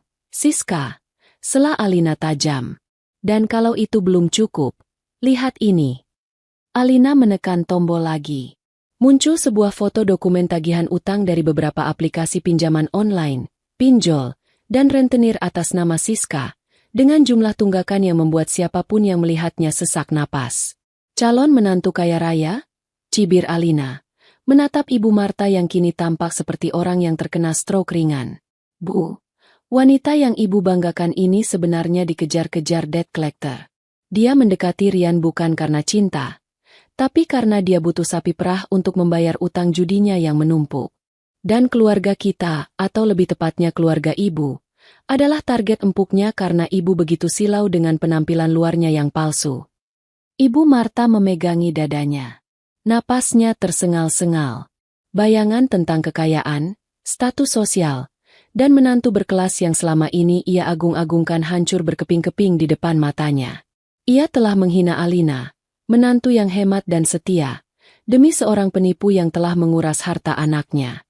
Dasar penipu, teriak Ibu Marta tiba-tiba. Tenaganya entah datang dari mana. Ia menyambar gelas air di depannya dan menyiramkannya ke wajah Siska. Kamu bohongi saya. Kamu bilang kamu anak pengusaha batu bara. Kamu bilang kamu punya pulau pribadi.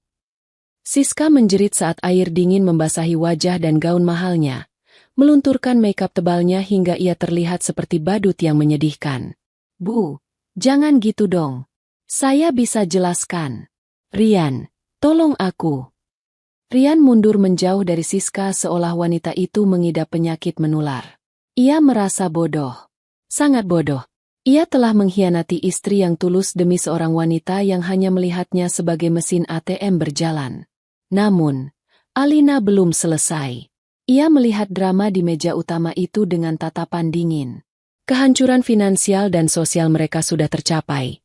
Tapi masih ada satu hal lagi. Hal yang paling menyakitkan bagi seorang wanita, hal yang dijadikan senjata utama mereka untuk melukai Alina, kehamilan. Tunggu sebentar. Suara Alina kembali menggelegar, menghentikan keributan di meja utama. Jangan bertengkar dulu. Kita masih punya satu topik lagi. Topik yang paling kalian banggakan tadi. Puaris.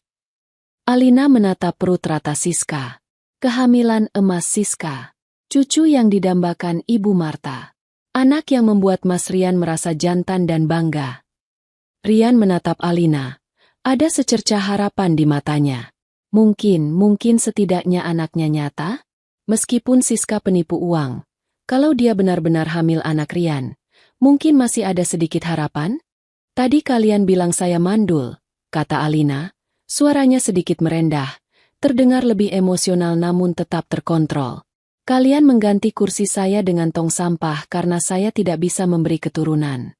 Kalian merayakan kehamilan Siska di atas penderitaan saya. Alina mengambil sebuah map medis dari dalam tasnya dan mengangkatnya tinggi-tinggi. Siska memang hamil. Aku Alina. Siska tampak sedikit lega. Ya, dia memang hamil. Itu kartu as terakhirnya. Selama ada janin ini, Rian dan keluarganya tidak akan bisa membuangnya begitu saja. Tapi, lanjut Alina, dan satu kata itu membuat jantung Siska berhenti berdetak. Pertanyaannya adalah, siapa ayahnya? Apa maksudmu? Tanya Rian parau. Tentu saja itu anakku.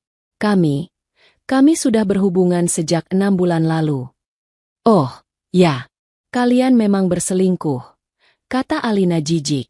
Tapi Mas, apa kamu lupa kecelakaan mobil yang kamu alami setahun yang lalu? Kecelakaan yang membuatmu dirawat di rumah sakit selama 2 minggu. Rian mengerutkan kening. Apa hubungannya?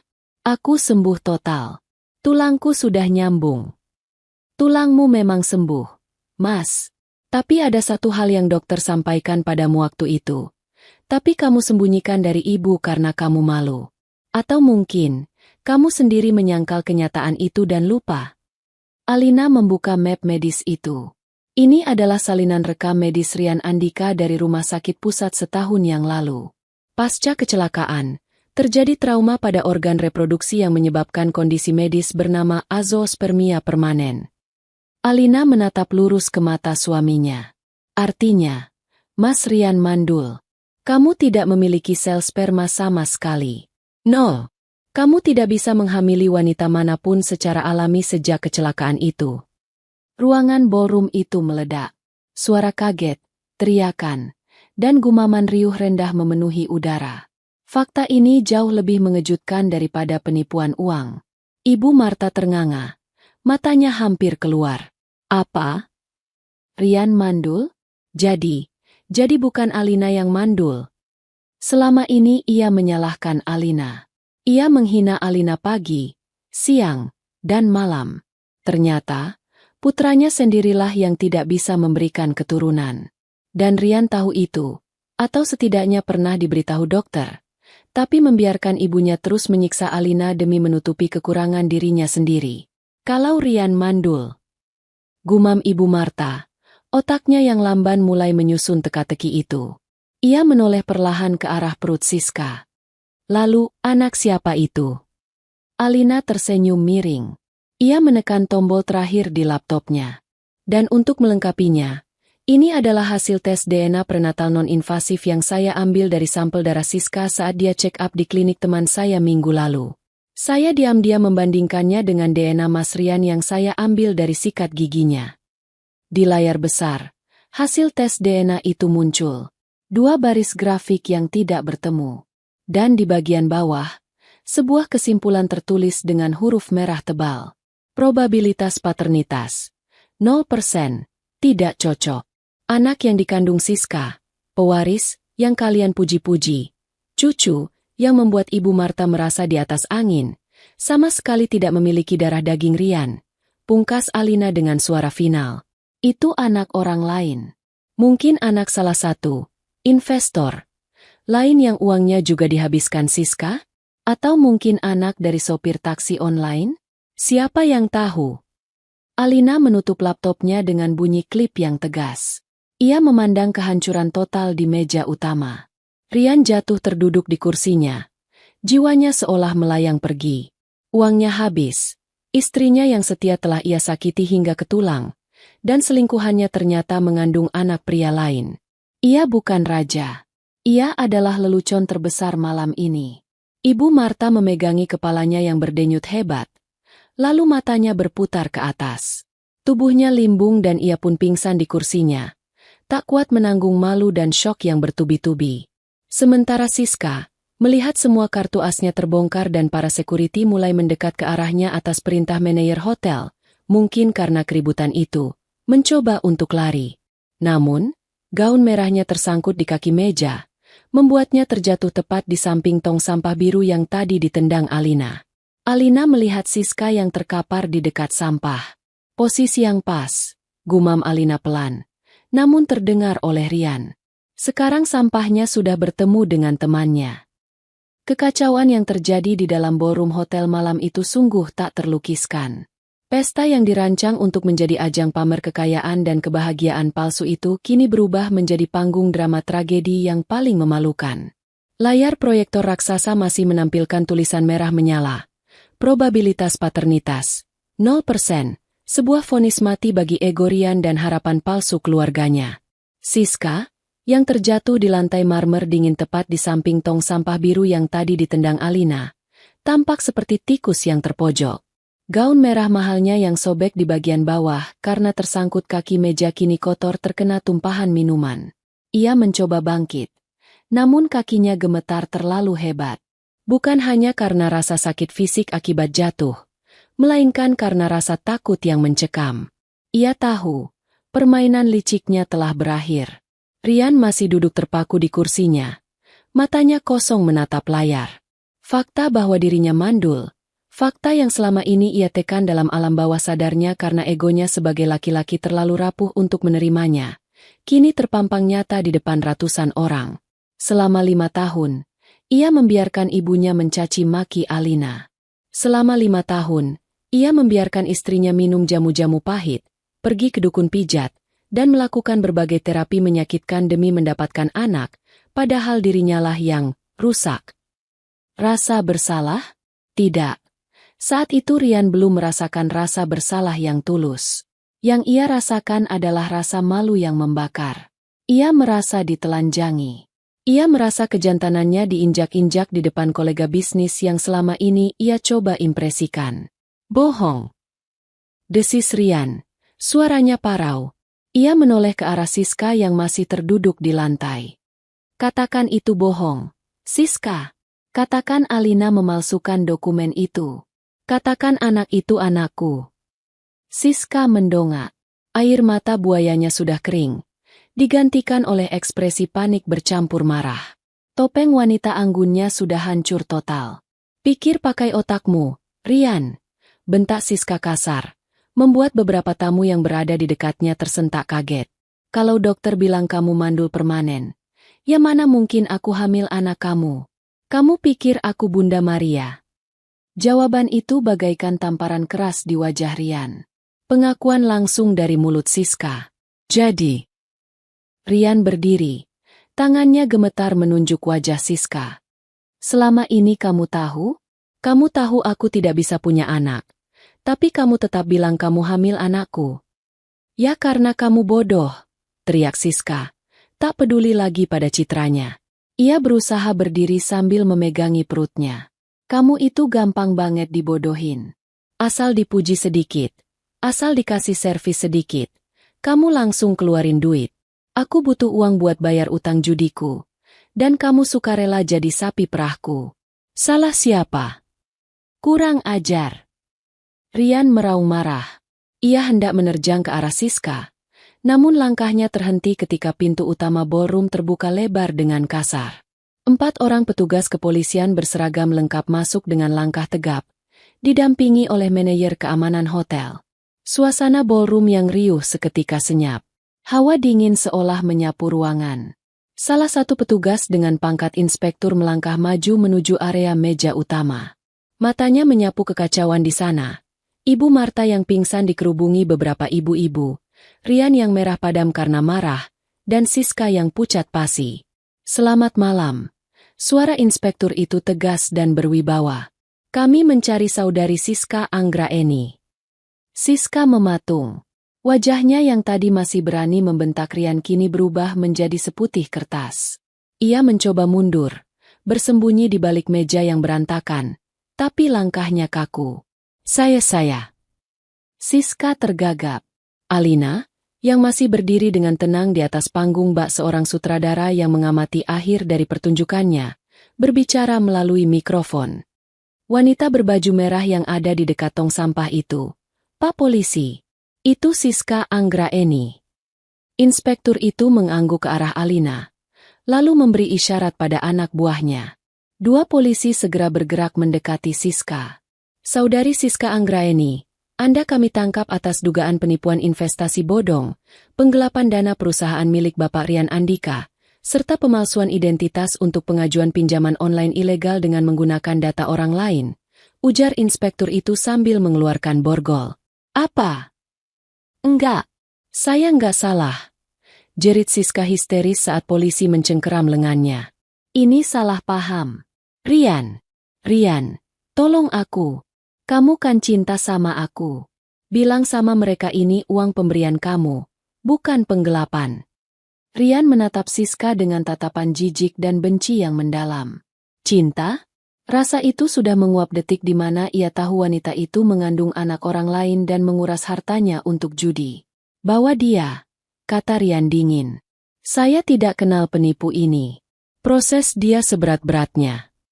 Siska meronta-ronta seperti orang gila. "Dasar laki-laki banci. Laki-laki mandul. Nyesel gue buang-buang waktu sama lo. Kalau bukan karena duit lo, gue juga ogah deket-deket sama cowok lembek kayak lo." Cacian Siska terus menggema, membongkar semua aib dan keburukan Rian di depan umum, hingga suaranya menghilang di balik pintu keluar saat polisi menyeretnya pergi. Para tamu undangan menggeleng-gelengkan kepala. Beberapa dari mereka tampak sibuk mengetik di ponsel. Berita tentang kejadian ini pasti akan menyebar lebih cepat daripada virus. Setelah Siska pergi, keheningan yang canggung kembali menyelimuti ruangan. Namun, drama belum berakhir. Kini, sorotan kembali tertuju pada Rian dan Alina. Ibu Marta yang pingsan mulai sadar. Ia mengerang pelan, dibantu duduk oleh salah satu kerabat. Matanya mengerjap, masih bingung. Mana cucuku? Mana Siska?" "Siska sudah ditangkap polisi, Bu," jawab salah satu kerabat dengan nada prihatin namun ada sedikit rasa puas. "Dan tidak ada cucu.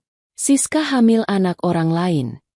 Ingatan tentang kejadian tadi kembali menghantam Ibu Marta. Ia menatap Rian, putranya yang berdiri dengan bahu merosot, tampak seperti orang yang kalah perang. Lalu ia menatap Alina di atas panggung. Alina, menantu yang selalu ia hina, kini berdiri tegak, terlihat begitu berkuasa dan tak tersentuh. "Alina," panggil Ibu Marta lemah. Suaranya tidak lagi melengking dan sombong seperti biasanya. Ada nada memelas di sana. "Alina, kenapa kamu lakukan ini di depan orang banyak? Kita bisa bicarakan baik-baik di rumah." Alina tertawa pelan, tawa yang kering tanpa emosi. Ia turun dari panggung perlahan-lahan. Langkah kakinya bergema di lantai kayu panggung. Setiap langkahnya seolah menghitung mundur sisa waktu pernikahan mereka. "Bicara baik-baik, Bu?" tanya Alina saat ia sudah berdiri di lantai dasar, berhadapan langsung dengan mertuanya dari jarak aman. 5 tahun saya mencoba bicara baik-baik. 5 tahun saya telan semua hinaan ibu. Menantu miskin, parasit, wanita tak berguna. Ibu ingat." Alina menunjuk ke arah tong sampah yang masih terguling. "Tadi, ibu tertawa paling keras saat melihat tong sampah itu. Ibu bilang itu tempat yang pantas buat saya. Sekarang, saat kebusukan anak dan menantu idaman ibu terbongkar, ibu minta bicara baik-baik? Maaf, Bu. Waktu untuk bicara sudah habis." Rian melangkah mendekati Alina. Wajahnya basah oleh keringat dingin dan air mata frustrasi. Ia tampak menyedihkan. Pria arogan yang tadi menyuruh istrinya duduk di tong sampah kini terlihat seperti anak kecil yang tersesat. Alina. Rian mencoba meraih tangan istrinya, tapi Alina mundur selangkah dengan cepat, menatap tangan Rian seolah tangan itu penuh kuman. Jangan sentuh aku, ucap Alina tajam. Alina, tolong maafkan aku. Rian memohon, suaranya bergetar. Aku hilaf. Aku ditipu Siska. Dia pakai guna-guna mungkin. Aku nggak sadar. Kamu tahu kan aku nggak mungkin sebodoh itu kalau sadar? Kita bisa perbaiki ini. Uang yang hilang bisa dicari lagi. Perusahaan masih bisa selamat kalau kita kerja keras bareng-bareng kayak dulu. Kamu kan pintar ngatur keuangan. Alina menatap suaminya dengan tatapan tak percaya. Di saat seperti ini, Rian masih memikirkan dirinya sendiri. Rian masih memikirkan uang. Rian ingin Alina kembali menjadi manajer keuangannya, menjadi penyelamatnya, setelah apa yang ia lakukan. Kamu benar-benar tidak punya hati ya, Mas? Bisik Alina. Rasa sakit di dadanya sudah berganti menjadi rasa muak yang luar biasa. Kamu baru saja mempermalukan aku di depan ratusan orang, mengganti kursiku dengan tong sampah, dan sekarang kamu minta aku bantu bersihin kekacauan yang kamu buat? Kamu anggap aku apa? Robot tanpa perasaan. Aku suamimu, Alina. Surga istri ada pada suami. Rian menggunakan kartu as terakhirnya, dalil agama yang sering ia gunakan untuk menekan Alina, namun terdengar sangat munafik keluar dari mulut pezina seperti dia. Surga. Alina tersenyum miris. Rumah tangga kita bukan surga, Mas. Rumah tangga kita adalah neraka yang kamu dan ibumu bangun bata demi bata. Dan malam ini, aku memutuskan untuk keluar dari neraka ini. Alina berbalik, berjalan menuju meja tempat tas tangannya diletakkan. Ia mengambil sesuatu dari dalamnya. Bukan tisu, bukan dompet, tapi sebuah amplop putih panjang dengan kop surat pengadilan agama. Ia berjalan kembali ke hadapan Rian dan melemparkan amplop itu tepat ke dada suaminya. Itu gugatan cerai dariku. Sudah kutanda tangani seminggu yang lalu, kata Alina tegas. Rian menangkap amplop itu dengan tangan gemetar. Cerai? Enggak. Aku enggak mau cerai. Apa kata orang nanti? Bisnisku hancur. Istriku minta cerai. Alina, kamu enggak boleh egois. Egois? Alina menggelengkan kepala. Menyelamatkan diri sendiri dari kapal yang karam bukan egois. Mas, itu namanya bertahan hidup. Kamu dan ibumu silakan nikmati sisa-sisa pesta ini. Nikmati kebangkrutan kalian. Nikmati rasa malu kalian. Aku sudah selesai. Para tamu undangan hanya diam menonton. Tidak ada yang berani melerai. Mereka tahu, Rian pantas mendapatkan semua ini.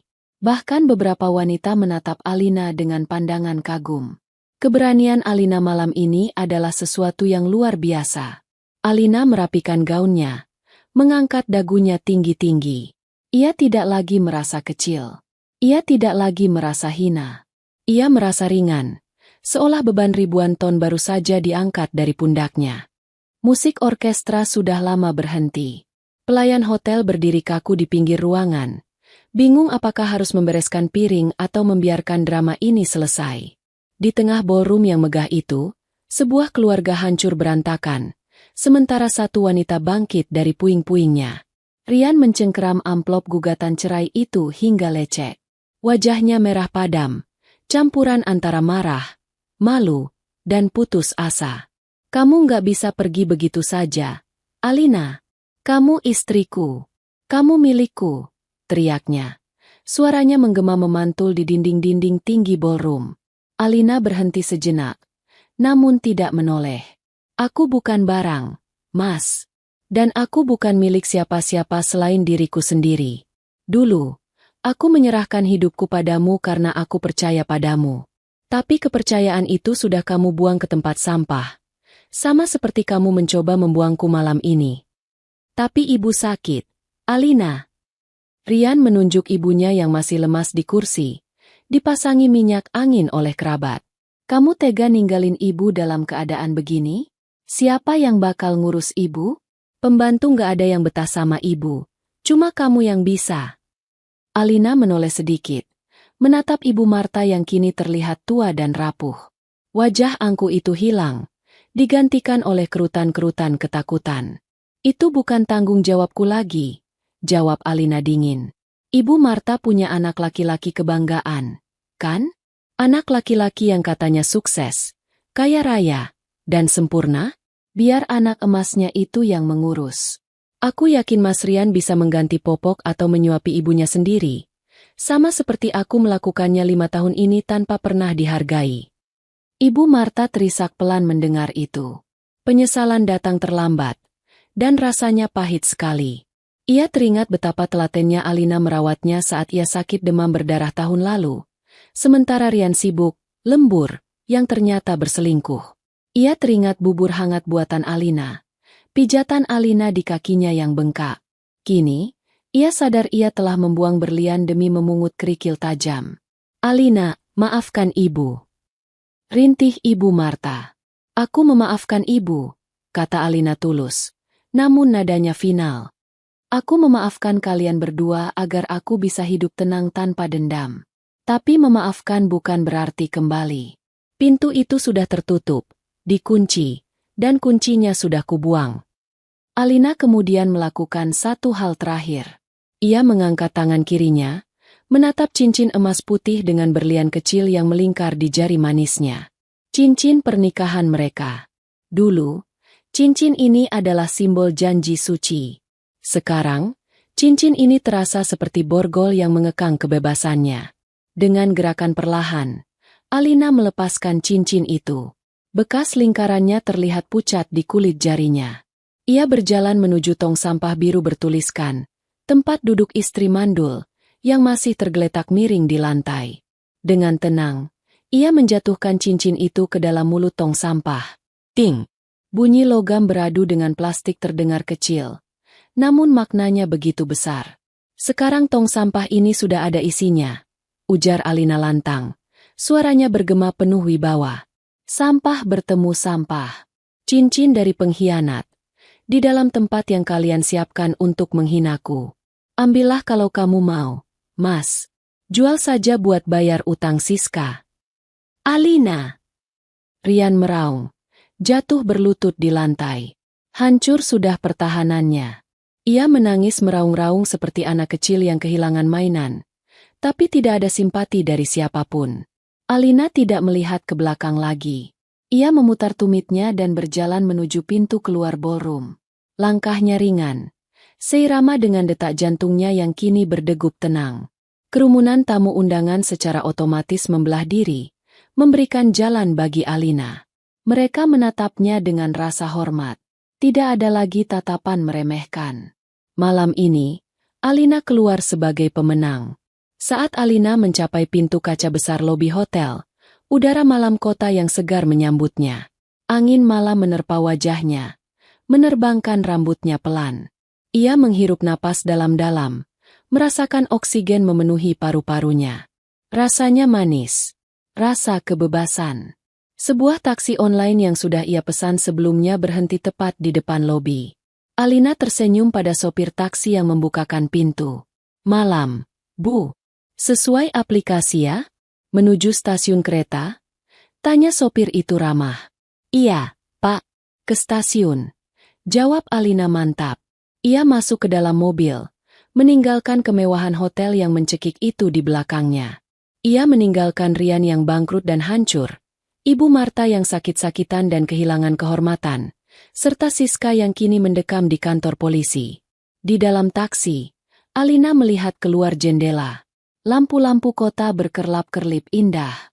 Ia meraba perutnya yang rata. Mungkin ia memang belum dikaruniai anak. Atau mungkin memang Tuhan menjaganya agar tidak memiliki anak dari pria seburuk Rian. Tapi satu hal yang pasti, ia masih punya dirinya sendiri. Ia punya tabungan rahasia. Ia punya kemampuan menulis. Dan ia punya harga diri yang baru saja ia rebut kembali. Ponselnya bergetar. Sebuah notifikasi berita online muncul di layarnya. Heboh! Pesta Crazy Rich berujung penangkapan penipu cantik dan drama tes DNA. Alina mematikan ponselnya. Ia tidak butuh validasi dari netizen. Kisah hidupnya yang baru, lembaran putih yang bersih. Baru saja dimulai hari ini. Dan kali ini, ia yang akan menjadi penulis skenarionya. Tanpa ada mertua jahat atau suami pengkhianat. Pak, bisa putar lagu yang semangat. Pinta Alina pada sopir taksi. Siap, Bu. Mobil taksi itu melaju membelah malam. Membawa Alina menuju masa depan yang jauh lebih cerah. Sementara di belakang sana, di dalam ballroom mewah, pesta neraka itu akhirnya usai, meninggalkan para pengkhianat meratapi kehancuran yang mereka buat sendiri.